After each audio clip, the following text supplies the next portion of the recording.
Assalamualaikum warahmatullahi wabarakatuh. Selamat pagi semuanya. Bertemu lagi kita di mata kuliah Dasar Manajemen di program studi Fakultas Kesehatan Masyarakat Universitas Sriwijaya, yang mana pada pertemuan ke-11 ini bahasan mengenai mata kuliah Dasar Manajemen adalah mengenai kerjasama tim. Nah, kita mulai mengenai materi kerjasama tim ini dengan definisi dulu mengenai tim. Nah, jadi dari slide yang tampak di layar ya, ada beberapa definisi mengenai tim dari berbagai literatur. Jadi kalau menurut Kazekban dan Smith pada tahun 1993, sebuah tim itu adalah sejumlah kecil orang dengan keterampilan yang saling melengkapi yang berkomitmen untuk tujuan bersama. Sasaran kinerja dan pendekatan yang mereka buat itu dapat dipertanggungjawabkan secara bersama. Nah, sedangkan menurut layanan dan teknologi informasi MIT, tim adalah orang-orang yang bekerja sama dengan cara berkomitmen untuk mencapai tujuan atau misi bersama. Nah, pekerjaan di sini artinya mereka saling bergantung dan anggota tim itu saling berbagi tanggung jawab dan meminta pertanggungjawaban jawaban diri mereka sendiri untuk mencapai hasil tersebut. Adapun juga menurut tim teknologi, tim itu adalah sekelompok orang yang bekerja sama menuju tujuan bersama. Dan kurang lebih juga Lewis dan Taylor juga mengatakan sebuah kelompok di mana tim itu adalah sebuah kelompok di mana anggotanya bekerja sama secara intensif untuk mencapai tujuan kelompok bersama. Nah, definisi ini juga diikuti dengan definisi lain yang mengatakan bahwa tim adalah sekelompok orang di mana masing-masing individunya memiliki keterampilan yang saling melengkapi untuk mencapai tujuan umum yang telah ditentukan. Nah, lebih lanjut nanti kita membahas tentang tim dan nanti juga ada tentang kelompok pada slide-slide berikutnya. Nah, definisi tim juga diperkuat oleh Barker sendiri bahwa tim adalah sekelompok orang yang bekerja sama untuk mencapai tujuan bersama. Jadi kalau kita lihat tadi, artinya di sini tim itu adalah sekelompok orang, artinya lebih dari 2 orang gitu ya.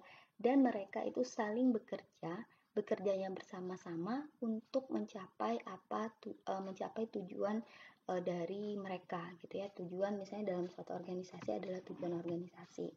Nah, kemudian tim ya berarti tim memang terdiri dari sekelompok orang. Tapi ingat, tidak semua kelompok orang itu adalah tim. Ya. Nah, jadi di sini kalau dibahas bahwa ciri-ciri tim itu biasanya anggota tim itu mempunyai kemampuan yang berbeda-beda. Tapi kemampuan itu bukan akhirnya saling memisahkan, tapi sebenarnya itu saling melengkapi.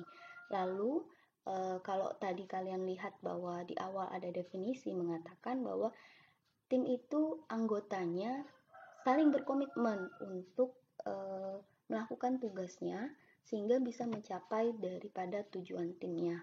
Dan juga anggota tim itu berbagi ya. Kalau ciri-ciri tim itu anggota tim berbagi tanggung jawab dan menahan diri untuk mencapai tujuan untuk tercapainya tujuan tim. Jadi tidak hanya mementingkan kepentingan pribadi gitu ya, tapi mementingkan kepentingan bersama. Nah, tim tadi kalau kita bilang tidak semua sekelompok orang itu adalah tim, jadi kita bahas dulu mengenai definisi kelompok. Jadi kelompok itu adalah kumpulan 2 individu ya atau lebih yang saling berinteraksi satu dengan yang lainnya untuk membagi berbagai informasi dan mengambil keputusan untuk membantu tiap anggota dalam bidang atau tugas yang harus diselesaikan, sehingga mempengaruhi kinerja dan perilaku anggota lainnya untuk mencapai tujuan tertentu, serta membantu tiap anggota berkinerja dengan memegang tanggung jawab. Jadi kalau memang lihat dari definisinya mungkin masih agak membingungkan apa itu kelompok. Kalau kita lihat sekilas kata-kata intinya bahwa tim tentunya sama seperti kelompok, sama dengan tim, kumpulan dua individu saling berinteraksi, dan lihat mereka saling berbagi informasi. Saling berbagi informasi itu kemudian saling membantu, dan bantunya itu mempengaruhi kinerja atau perilaku anggota kelompok lainnya. Ya, nanti kita akan lihat lagi apa kemudian perbedaan antara tim dan kelompok. Tapi di sini kita mempertegas dulu bahwa apabila kelompok didefinisikan sebagai dua individu atau lebih yang berinteraksi dan tergantung, yang berkumpul untuk mencapai tujuan tertentu. Kemudian kelompok kerja, ya, ini adalah kelompok yang berinteraksi terutama untuk berbagi informasi dan membuat berbagai keputusan untuk membantu setiap anggota bekerja di dalam area tanggung jawabnya. Jadi ini saling membantu, ya, membantu berbagi informasi untuk kemudian yang tadi mencapai tujuan dan untuk kinerja daripada anggota tim lainnya. Nah, kemudian kalau kita ringkas, ya, perbedaan tim dan kelompok dalam pembagian tabel seperti ini. Jadi kalau yang dinamakan tim itu membagi dan merotasikan peran pimpinan. Artinya di sini setiap orang yang ada di dalam tim tersebut bisa menjadi pimpinan. Artinya tidak hanya satu orang terus yang menjadi pimpinan, tapi mereka merotasikan peran pimpinan tersebut. Lalu di tim, ya, kita sekarang masih bahas tim dulu.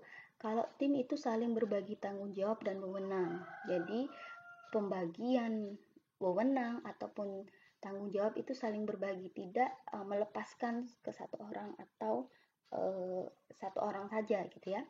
Lalu pertanggungjawabannya, ya, akuntabilitasnya ini dilakukan baik secara individu atau kelompok, ya.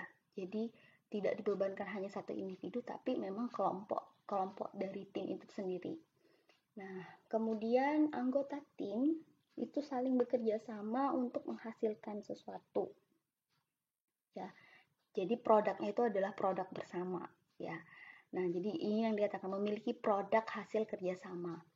Kemudian di dalam tim itu sendiri saling berbagi hasil, saling juga berbagi penghargaan, reward, gitu ya.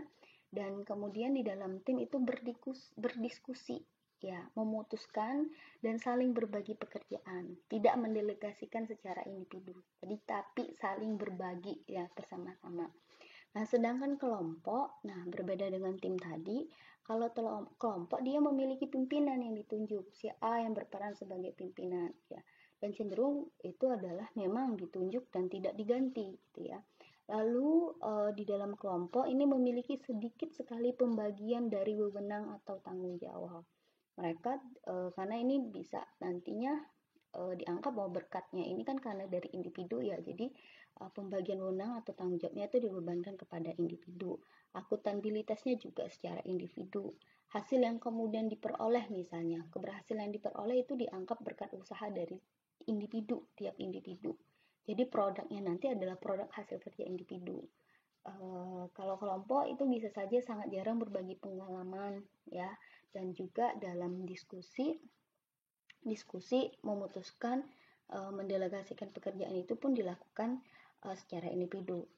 Nah, kemudian kalau kita lihat dari tabel ini, bahwa dapat dijelaskan bahwa perbedaan tim dan kelompok terlihat karena tim itu memiliki yang namanya kesatuan dan loyalitas untuk mencapai tujuan.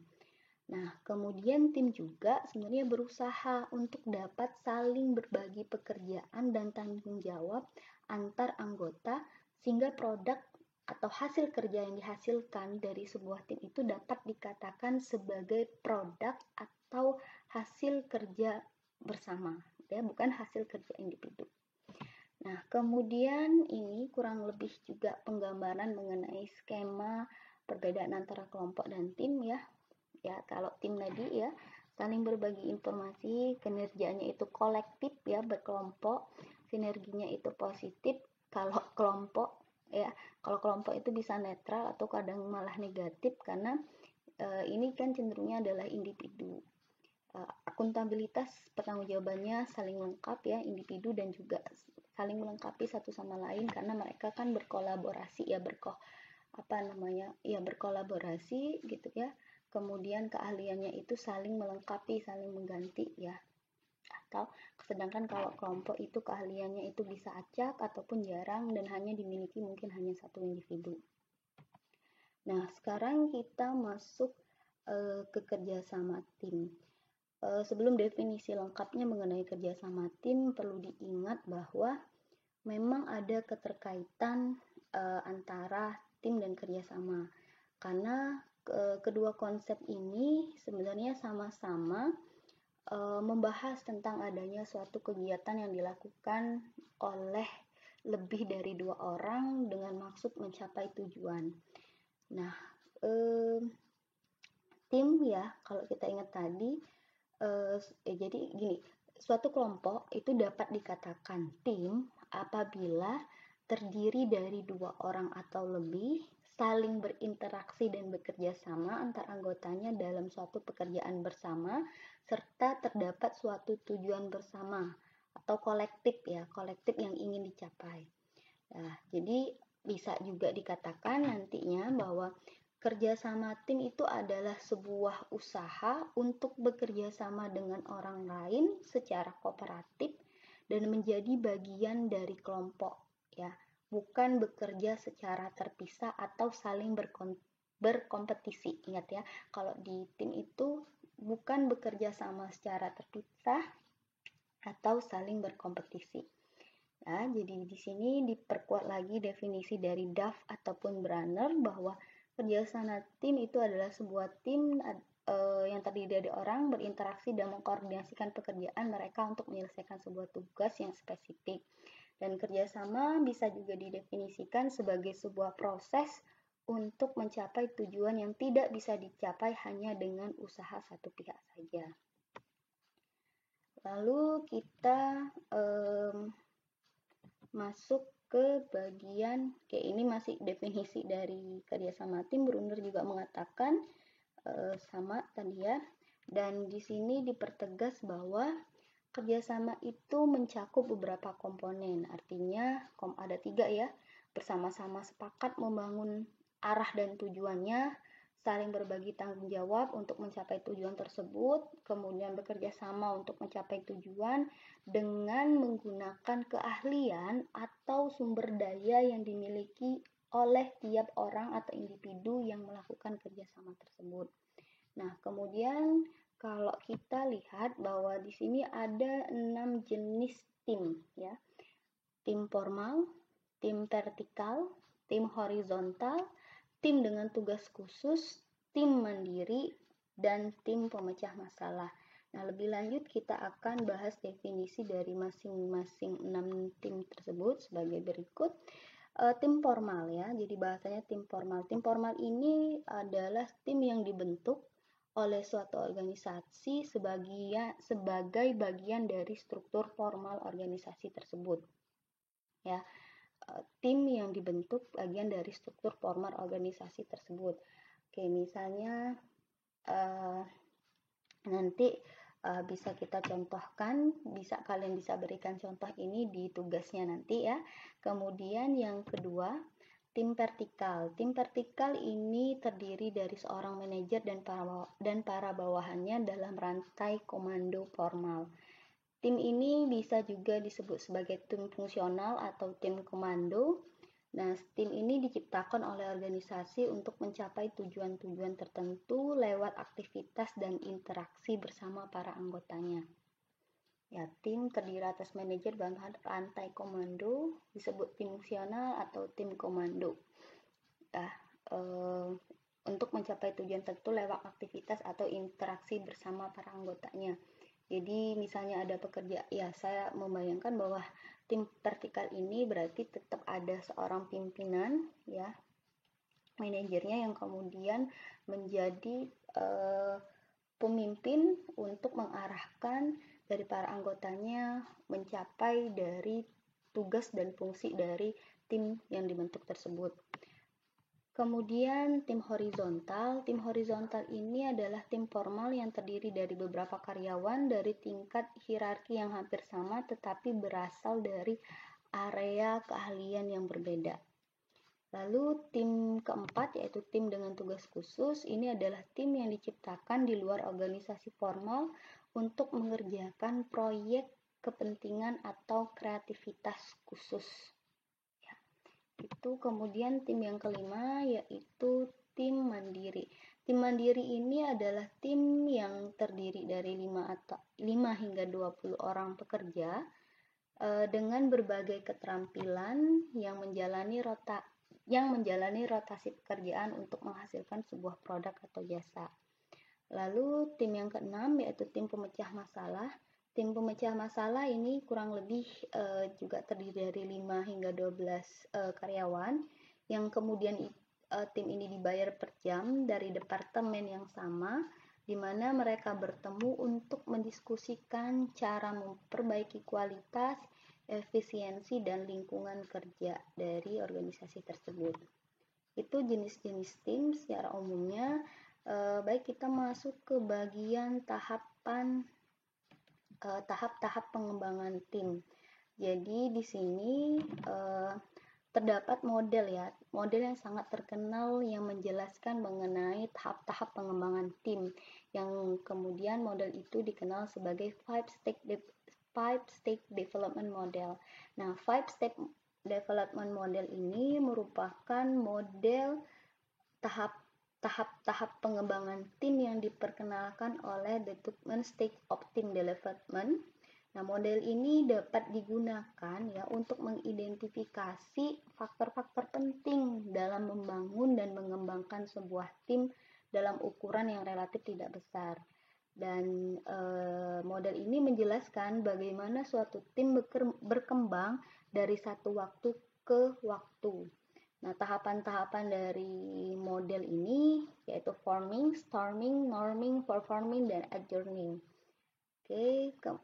Kalau tahap adjourning ini sebenarnya baru ditambahkan oleh Bruce Tuckman-nya itu pada sekitar tahun 77, dan berdasarkan Tuckman, semua fase atau tahap-tahap tersebut sangatlah penting dan pasti terjadi pada setiap tim dan dianggap bahwa tujuan dari model tersebut yaitu agar membangun tim untuk berkembang, untuk mampu menghadapi tantangan, untuk memecahkan masalah, untuk menemukan berbagai solusi, untuk membuat rencana kerja, serta untuk membawa hasil deliver riset dari kerjasama tim. Nah, berikut merupakan gambar tahap-tahap pengembangan tim yang diadaptasi dari Tuckman. Jadi tahap yang pertama yaitu forming. Nah, tahap ini terjadi pada saat pertama kali tim terorganisir dan ketika penjabaran mengenai tujuan, struktur, serta proses kepemimpinan dari tim tersebut mulai diputuskan bersama. Di tahap ini, rasa tergantung yang besar terhadap pimpinan tim akan menjadi pedoman dan arahan dalam bekerja. Dan juga pada tahap ini, peran dan tanggung jawab individu masih belum jelas Pimpinan tim harus menyiapkan berbagai jawaban untuk menjawab banyak pertanyaan dari setiap anggota tim, baik itu mengenai tujuan, kebijakan, serta hubungan eksternal. Karena di tahap ini biasanya memang seperti ditampilkan anggotanya belum saling mengenal Lalu kemudian storming stage tahap kedua. Tahap ini berada di tahap permulaan pengembangan tim. Jadi di sini anggota-anggota baru dari tim tersebut memiliki banyak pertanyaan tentang banyak hal. Misalnya pertanyaan tentang siapa yang akan menjadi pengendali atau pemimpin dari tim tersebut dan apa saja arah dan tujuan tim. Nah, kemudian kalau menurut Smith, tahap ini sebenarnya ditandai dengan adanya konflik dan polarisasi dari sekitar isu-isu hubungan interpersonal, juga disertai dengan tanggapan yang emosional terhadap bidang tugas pekerjaan.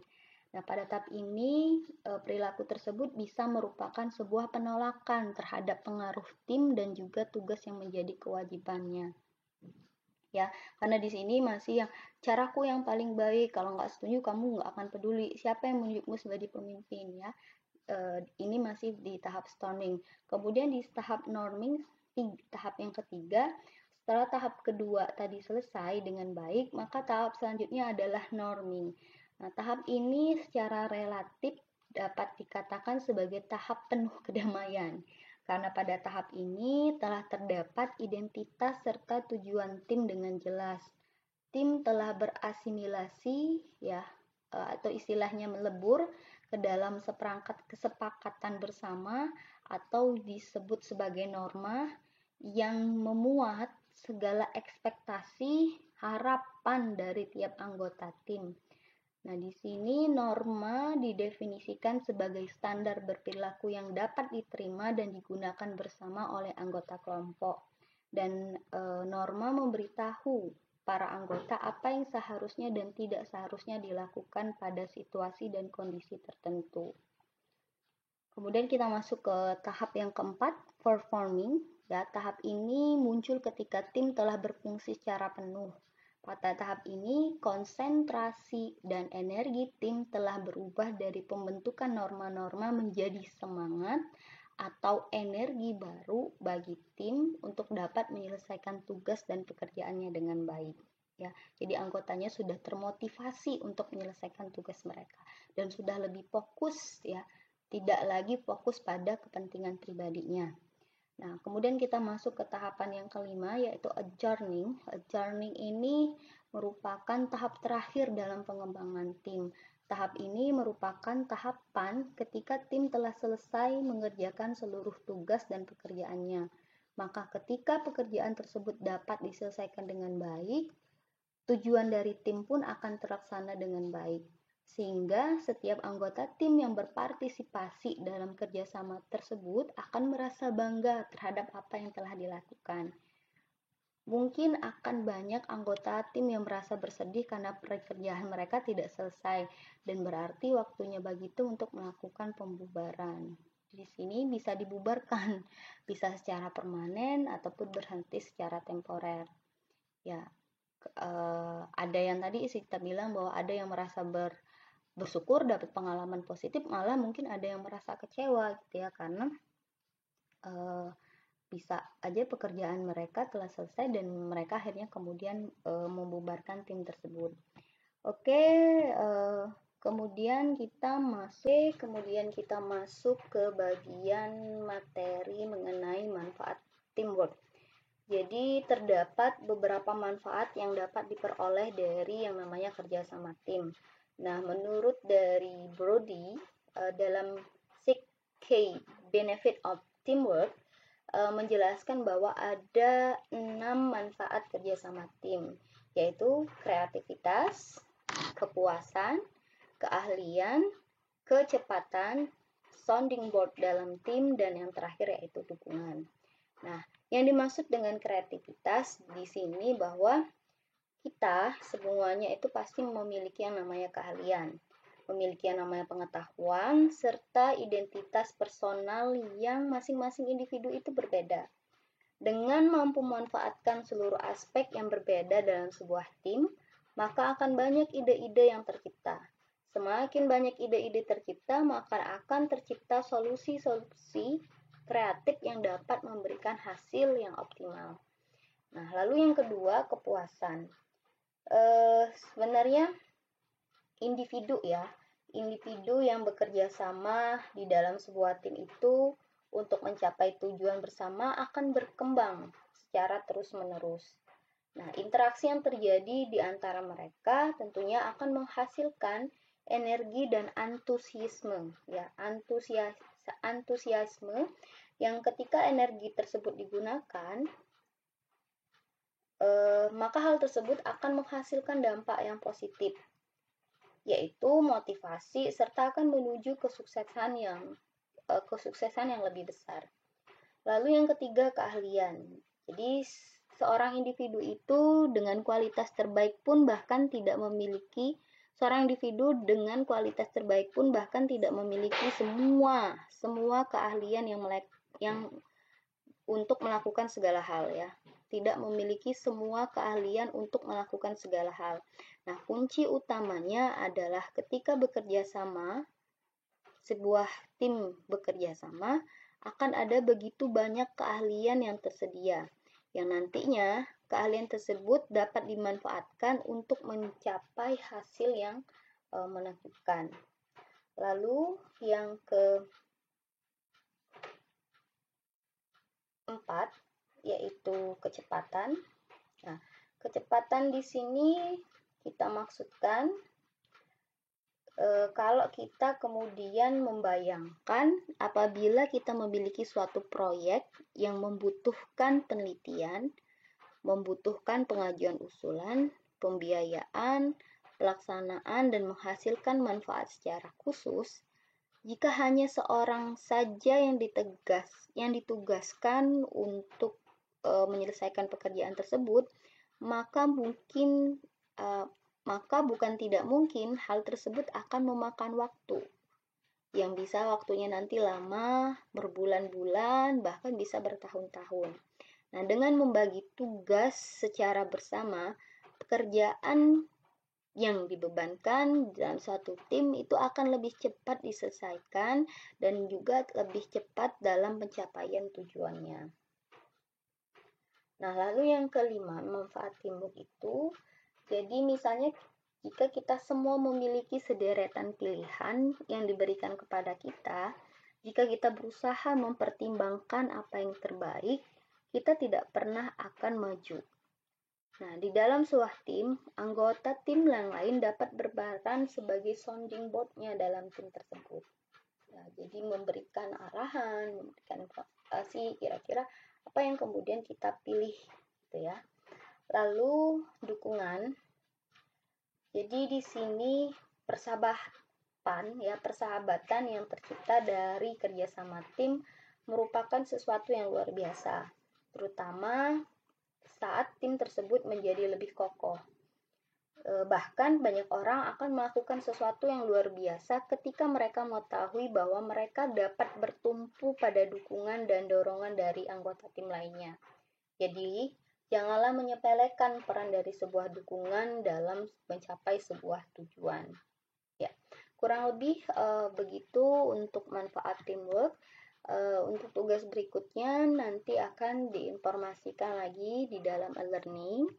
Demikian untuk materi dari kerjasama tim di mata kuliah dasar manajemen. Sekian dan saya tutup dengan ucapan wassalamualaikum warahmatullahi wabarakatuh.